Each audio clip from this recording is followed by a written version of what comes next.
Hi, I'm Chris Cinnamon, and I'm delighted to be here today with Paul Cavell, via Zoom. Paul brings 30 years of teaching of Tai Chi, Qigong, and related practices to us.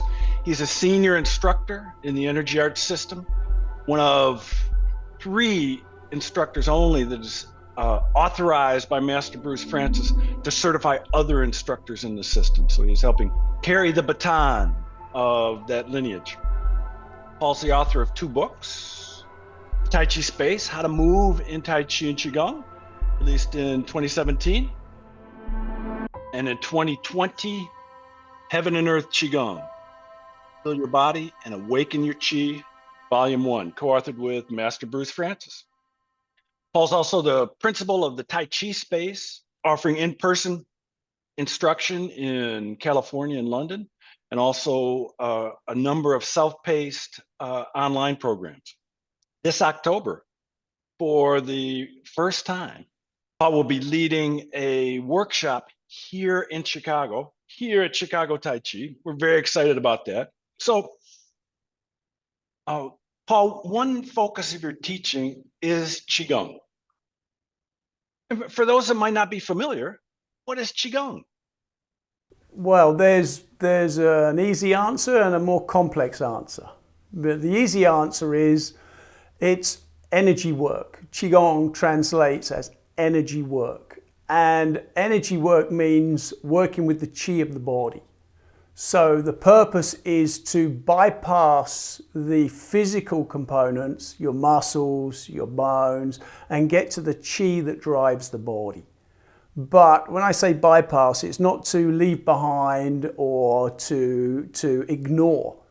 It's through the physical body that you access your qi.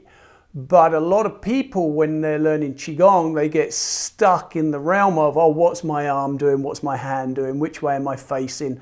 So they get stuck in that physical reality. But all of the physical components of Qigong are there to take someone deeper in and to access their Qi. And Qi just translates to energy. So you're looking for the energy behind your physicality, the energy that runs your physicality. And so Qigong is a method of tuning into, contacting and working with the energy of the body.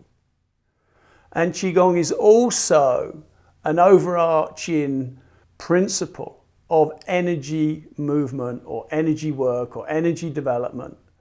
And that's split into two categories. So this is where we get a little bit deeper in. There's Wei Gong and neigong, and Wei means outer and Nei means inner. So there's different aspects of Qigong, and there's very superficial aspects of Qigong, and there's really deep aspects of Qigong. So if you talk about Qigong, well, there's apparently over 200,000 systems of Qigong that have come out of the East. So that's a large array of possibilities.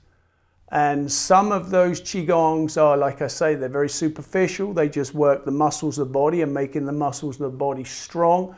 And others take you into your core essence. So these are, extreme opposites of the work with Qigong. And you mentioned neigong, which is also a focus of your teaching. So for those that might not be familiar, what's neigong? Neigong is deep energetic development.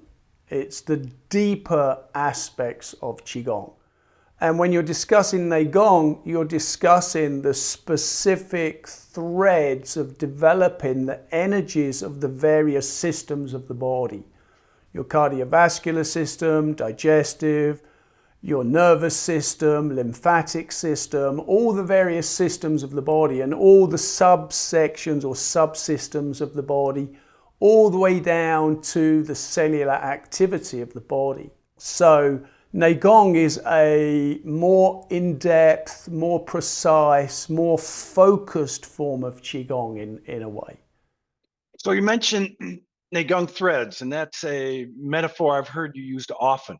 And the separate threads are then woven together. Give us an example of one neigong thread. There's an array. There's basically 16 threads. One that really grabs people's attention a lot is the open and closing of the body's joints, soft tissues, cavities, subtle energy anatomy, organs. And this is a pulsating rhythm that goes through your body and through the various layers of your body. And pulsing is a rhythm of life. You can see a very obvious pulse in a jellyfish moving through water. You can see an obvious pulse in the beating of the heart. And then there are longer pulses, like if you look at time-lapse photography on the Arctic or Antarctic ice caps. They shrink in the summer and they grow in the winter. So that's a long pulse, yes? And then of course you've got the trees. The trees grow and produce leaves, and then the trees drop their leaves. So the tree takes one in-breath through the year, banking carbon dioxide, and one out-breath when it drops its leaves. So that's a long pulse. And talking of breathing, your breath is a pulse. You breathe in and your lungs expand, and you breathe out and your lungs shrink. So this is a pulse. So pulsing is a rhythm of life. And when people's bodies stop pulsing, they get all sorts of problems. So the purpose of the neigong thread or component of pulsing is to strengthen, re-establish and balance the pulses in the human body at all levels. One of the Qigong sets we practice in the energy art system, Heaven and Earth Qigong, particular interest of yours. One of the neigongs emphasized in that set is pulsing. Yes, it is. And that and Heaven and Earth is what you'll be teaching here in October. Yes, it is. In your teaching and your writing, you emphasize the water method, practices and an approach to practice that has roots in ancient Taoism. So tell us about the water method. The term water method comes from Lao Tzu in the Tao Te Ching, when he talked about a soft approach towards training and personal development, and not pushing, forcing and straining. And the water is a metaphor because water has no will of its own. The water will fall in the sense of rain coming down. It will gather into streams and into rivers and into the sea. So it follows the path of least resistance, and it collects in the lowest places, and it becomes stable and still. And so if water is left alone, water will become very still. But obviously, if water is moving through, coming down the mountains, it will come through and it will avoid the strong and it will overpower the weak. And this is a metaphor for eroding the blockages within a person, to release the energy that is bound in their body and to allow that energy to circulate and help that individual become very healthy. So water method practice takes the strain out of the work. And if you take an individual that's going into the Olympics, they are pushing and they are forcing their body to their absolute pinnacle of ability, which they reach at a certain point. The whole training is to bring them to that point at the right moment in time. But it is not sustainable. And so the water method didn't try to make these peaks and then these drops from these peaks, like a boxer trains for a particular fight. And then he trains down from that fight after. And so there's these peaks and plateaus. And the water method is there to have this constant elevation of a human being's capacity. And it's done mainly through the application of what we call the 70% rule, or I refer to that as the rule of thirds, because 2/3 of your effort is around 70%. And if you put in around 2/3 of your effort, you're not being lazy, yes, and yet you're not straining your system, and you always have a reserve. If you look at people that run the marathons, they run a marathon and then they're exhausted and they need some days or weeks off after that marathon to recover. Well, this is great for a peak performance, but as in developing a human being, as in building vitality, lifelong vitality, longevity, this isn't a good method. So the water method is a way of taking you into training that benefits and allows a human being to continue to improve, continue to increase their capacity into their old age, rather than hitting a peak at some point and then coming down from that peak for the rest of their days. Well, you're also describing modes of training to a peak that are also associated with regular bodily injury. Absolutely. Often people push themselves beyond their ability and beyond their capacity. And for everybody that's in the Olympics, there are some thousands of people behind them that didn't make it because of injury, strain, internal resistance to training because they push their systems too hard, too quick. It's generally the genetically strong and the very strong-willed that get to that point. And to give a crossover into our realm, there's these amazing Shaolin monks, and they travel the world and they show these demonstrations, and they're incredibly fit and strong, and they can do all sorts of things. One finger push-ups, I mean, you know, they can do all sorts of things. But for every one of these individuals, there are literally thousands behind them that just didn't make it from one reason or another. And a lot of it's internal resistance, because if you force your body, if you force your mind and your emotions, there's a very big pushback.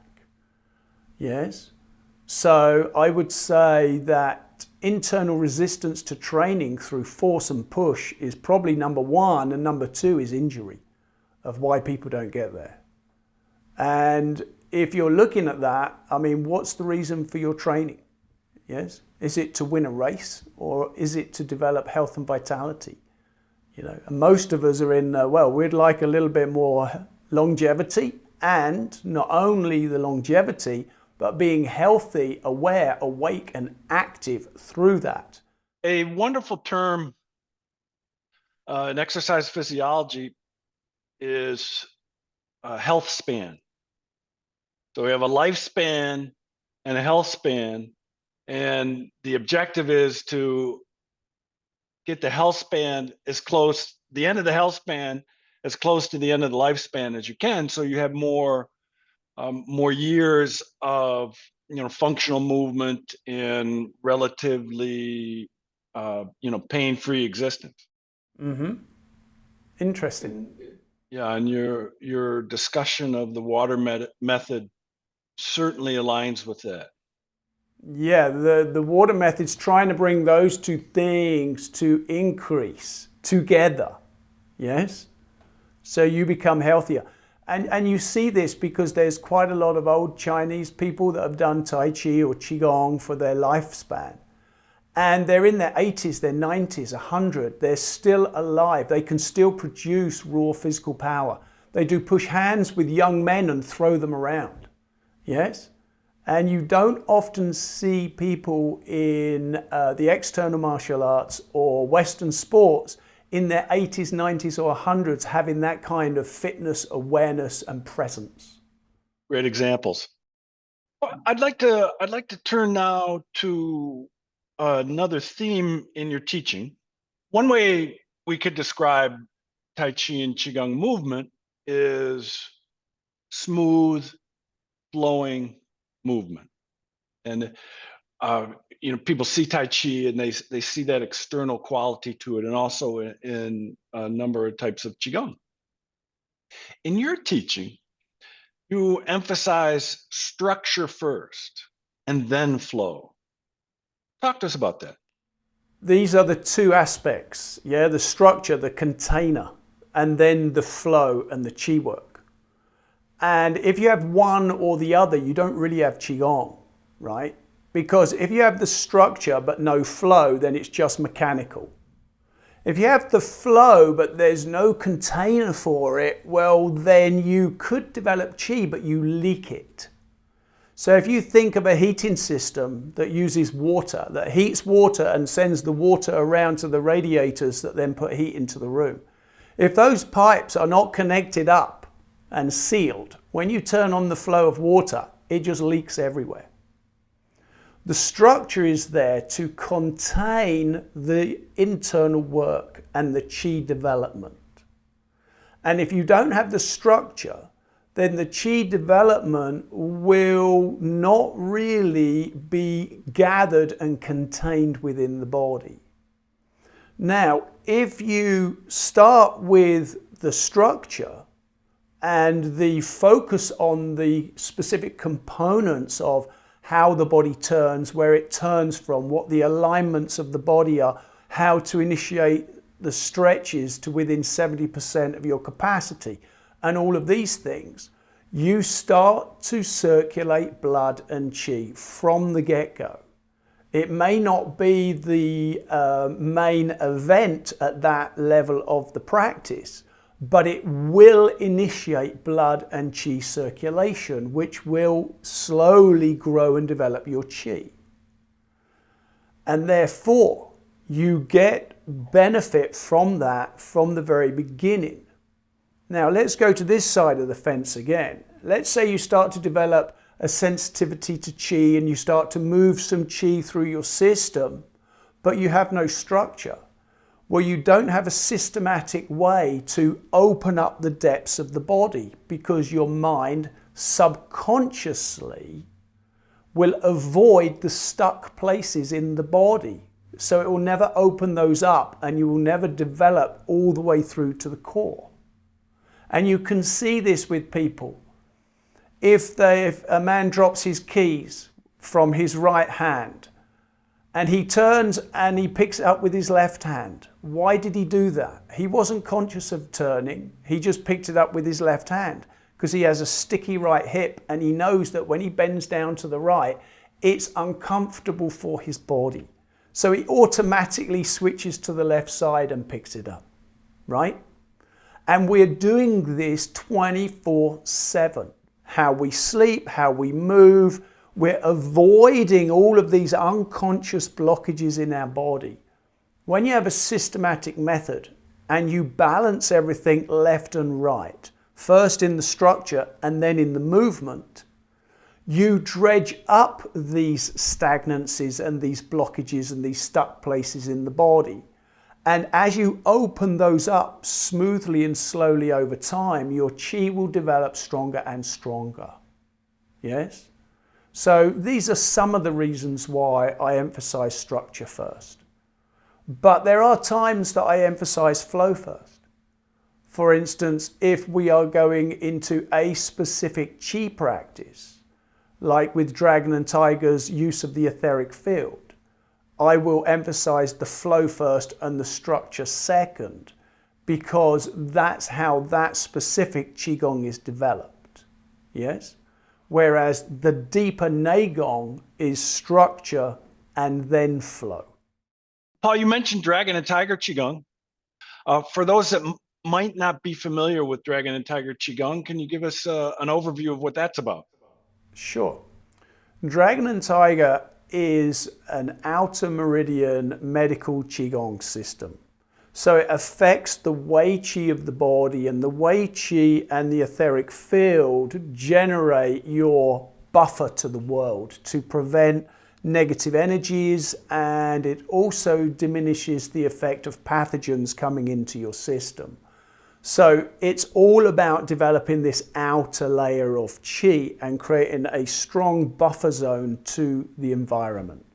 And it's closely related with acupuncture. So it's built off a very similar principle as acupuncture, where you open up the meridian lines and that strengthens the flow of qi and clears up stagnancies, or I should say releases stagnancies, helps to clear up illnesses and helps to heal injuries.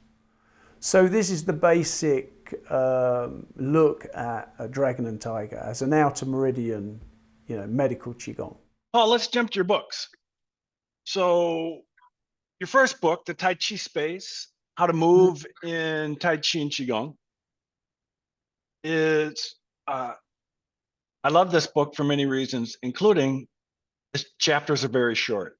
So it's, easily readable. It's delightful illustrations by Sophie Manham. And in the book, you identify 42 principles of how to move in Tai Chi and Qigong. And my question is, how did that come to you? Well, it's a distillation, if you will, of many years of practice. I noticed in my practice, I would focus upon these things, and in my teachings, I would focus upon these things because they're like the critical points that allow the internal arts to take root in the body. And so when I was teaching, I was noticing, I keep using this, I keep using this, I keep using this. And so initially we were looking at building a lexicon because people don't really understand what's within the internal arts. And so they don't know how to discuss it. They don't know the questions to ask. They don't know the material that's behind it, the philosophy. And so I wanted to put down something that was very simple to understand and yet would allow people to ponder and to mull over certain aspects of practice that in my own practice has really opened up some very interesting work, yes? And my own teacher, our teacher, Bruce, he would, and he still does to this day, he will drop certain keys into the training. And so over the years, I saw these gems, these keys, if you will, or these principles, and I kept applying them. And as I apply them in my own practice, and not just once, you don't just go, okay, circularity, all right, so I'm moving in circles, great, what's next? You really dive into, well, what about circularity? Where's the circularity? Where isn't circularity? And if you go down and down and down and down and down, there's nowhere there is not circularity in the internal arts, right? So where am I using circularity? Where am I not using circularity? And then that takes you into stuck spaces again, stagnancies, and allows you to eradicate those, which then elevates your whole game, yes, and elevates your whole health and vitality, and flexibility, and softness, and being comfortable in your body, yes, because those deeper spaces that are stuck, bound, and clogged up, they're the ones that give you hassle. I'd like to look at an example of one of your principles, and it's, the metaphor is delightful. It's cultivate the arts. And you describe the cycle of the seasons, the cycle of growth and harvesting. And then within cultivating the arts, you mentioned separate and combine. Mm-hmm. A phrase I've heard much in your teaching. So what is this principle of separate and combine as it's applied to Qigong and Tai Chi?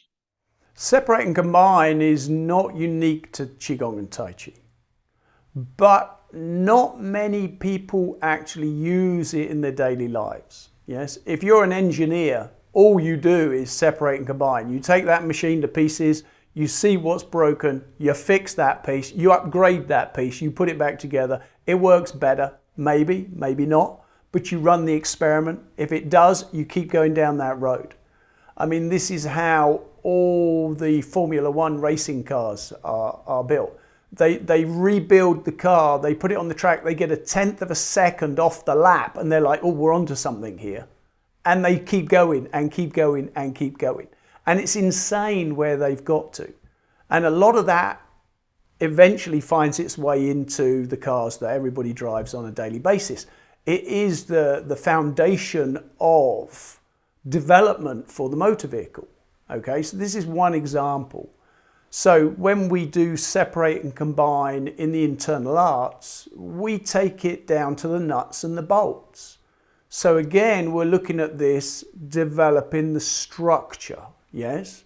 How well is your waist turn? How good is your weight shift? How accurate do your alignments remain in the body in motion? Because aligning the body correctly is one thing. Keeping the body aligned through complex motion is another thing, right? So if your baseline of your alignments is poor, everything can only get worse from there. It's not going to get suddenly better when you do more complex work, yes? So then also an arm movement, a hand movement, a pulse, for instance. How strong is the pulse? Is the pulse throughout the entirety of your body? Is it only in the upper body? Or is it only in your hands? Yes? So when you separate something, you can see it for what it is. You can develop it. You can improve it. You can take it into the body where it's supposed to be, but it isn't present. And then you recombine that back into your form or your forms, depending on whether it goes in just one place or whether it goes throughout all practices. And this continuous separating and combining over years is what develops really good practice. And so now, why was that term put in the cultivation? Because this is poking at the cultivation again, isn't it? These days, I see it, you know, someone presses the download button on their phone and 3 seconds later they're having a hissy fit because they haven't got their download. 3 seconds, right? Maybe 2, and they're already upset about it. So it's like, that's not a long period of time, and we are being conditioned into really short time frames. But this material was developed thousands of years ago, right? So they didn't have computers and technology, and they literally had to wait, right, for the plants to grow and produce the fruit that they would then eat. So that was a different era. And this also is really opening that door to patience, isn't it? Because not much gets done if you're impatient. An impatient mind will not stay the course. And so you need to develop patience, you need to have the perspective of cultivating the arts, not doing it once and going, well, why aren't I healed? Yes. I mean, it's a process, yes. And the use of separate and combine is what's going to allow you to continue to develop that process for many, many years and get better and better fruit. The same as some of the olive trees are thousands of years old in Greece and Spain, right? And they've been there and cultivated, and the people there have cultivated those trees, and they give abundant fruit now. But they didn't in their first year or 2 or 5, right? So there's this whole process of cultivating and the correct way of cultivating the arts to get the most out of your practice. And then, of course, when I'm saying that you're stripping it down to the nuts and the bolts, there are some nuts and bolts that are generic to all movements, like a weight shift or a turning or an arm movement, whatever. But there's also very specific nuts and bolts within each of the neigong threads. So with pulsing, it's like, is the pulse in the hands? Is it also in the elbows, the shoulders, the rib cage, the hips, the spine, the knees, the ankles, the feet? And once you've done your joints, are you now going to get the pulse in deeper to the body? Yes. If you're looking at chi flows, is the chi flow superficial? Is it on the skin? Is it in the wei qi? Is it in the etheric field? Is it in the meridian lines? Is it in the muscles? Is it all the way through to the bones? Is it in the core of the bones? Is it through the organs and the brain? Is it in the central channel? So again, there's all these layers and aspects to each one of these neigong, and it is going into the neigong and going into the nuts and bolts of each neigong that eventually accumulates into this woven fabric. Yes, this use of this weaving again and threads. And if you just do a superficial contact to all of these neigong threads, you're just sitting on the surface of the water. But the ocean is deep and it is broad. And so when we're talking about separating and combining and going into the nuts and the bolts, we're talking about literally going through all the systems, subsystems of the body, all the layers of energy, and eventually through the emotions, through the mind. Yes? This is very deep work. And it is something that if you put in the time, that it yields a lot. Yes? But again, if you're just skimming around on the surface, or if you're just having a look at this and having a look at that, the benefits are very superficial. That's great, Paul. One other element in cultivating the arts you identify is cyclic training. Cyclic training, or the circular nature of learning, yes, is the fact that you're not just moving forward like time. Time is just constantly moving forward, constantly in one direction, in towards the future, yes? Time does not suddenly go back into the past. So, if you're training and you only go up the layers, oh, I've done this and then I go on to this and now I'm here and oh, I'm into this and I hear this in the courses, oh, well, I'm doing the advanced whatever. And that's all very good. But if you only go forward in that way, you will hit a glass ceiling. And that glass ceiling is there because your foundation isn't strong enough.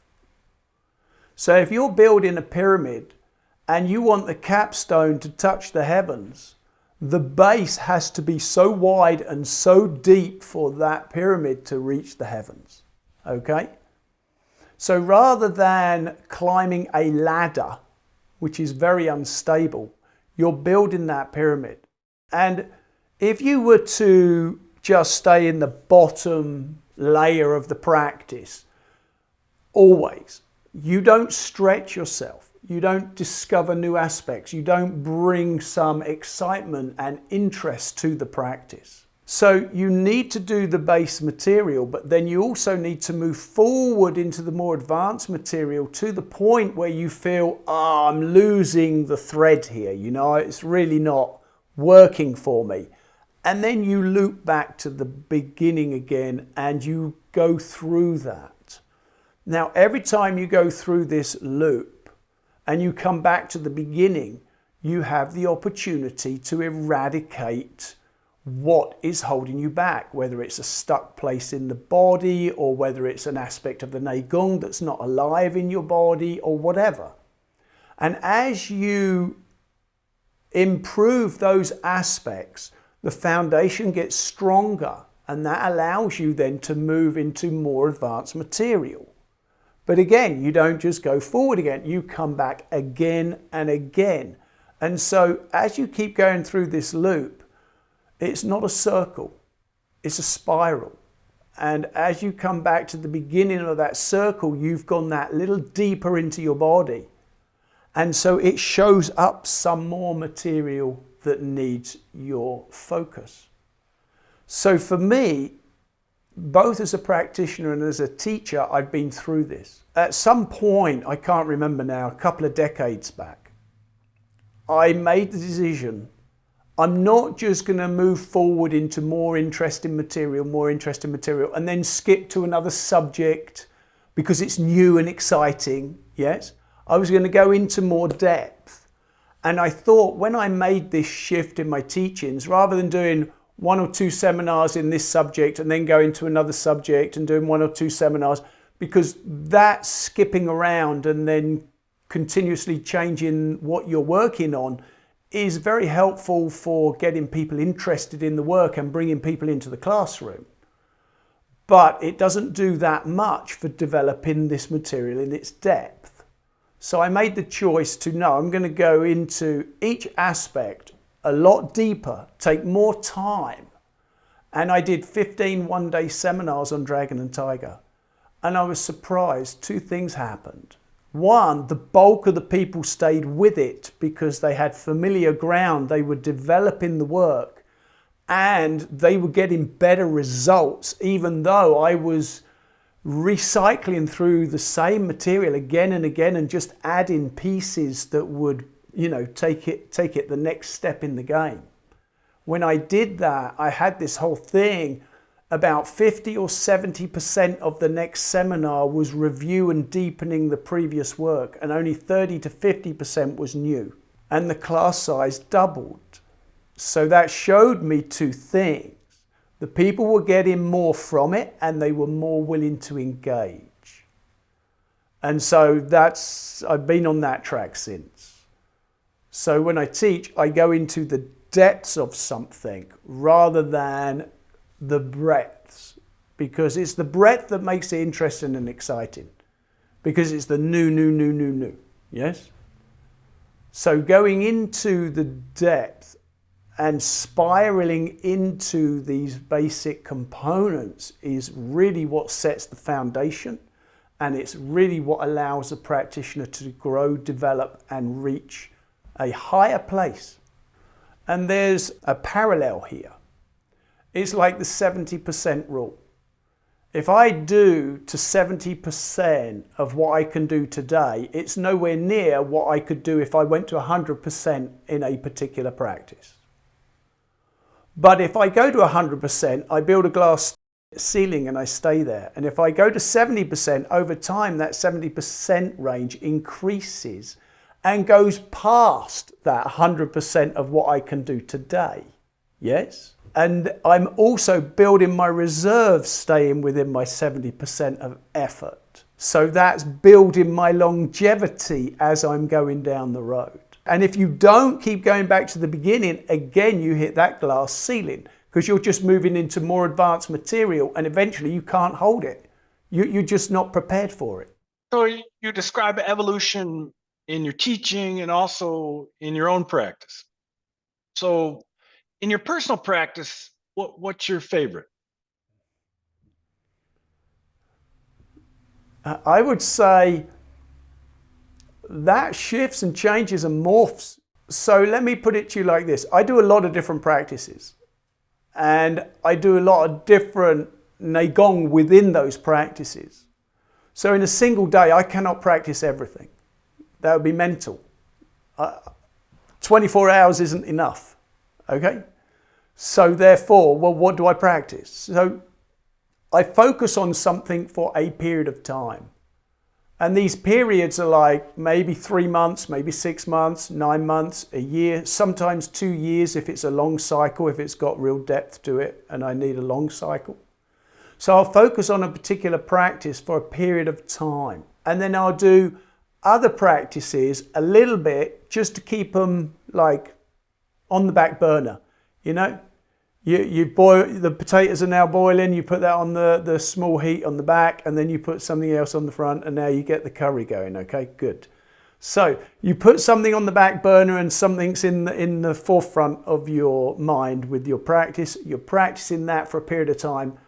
When I feel there's some solidity to that, when there's some kind of evolving whatever, some move forward, some solidity, or if I hit a plateau and it's like I don't seem to be able to take this aspect further at this point in time, then I will shift to another practice. So personally, I practice Yang style, Wu style, the various neigong, Qigong, bagua, the monastic and the martial tradition of the bagua palms, and the meditation work. And again, you can't fit all that in a day. So what is the focus in the here and now? What's on the back burner? And then they change. And sometimes in that, I get a real love for a particular practice, but do it for a while, do it for a year, and then you'll be ready for a change. But it's not like I let go of the Tai Chi completely. I just put it on the back burner. It's just not my main focus, for instance, yes? And I'll maybe go deeper into the bagua at that time, or deeper into one of the neigongs at that time, yes?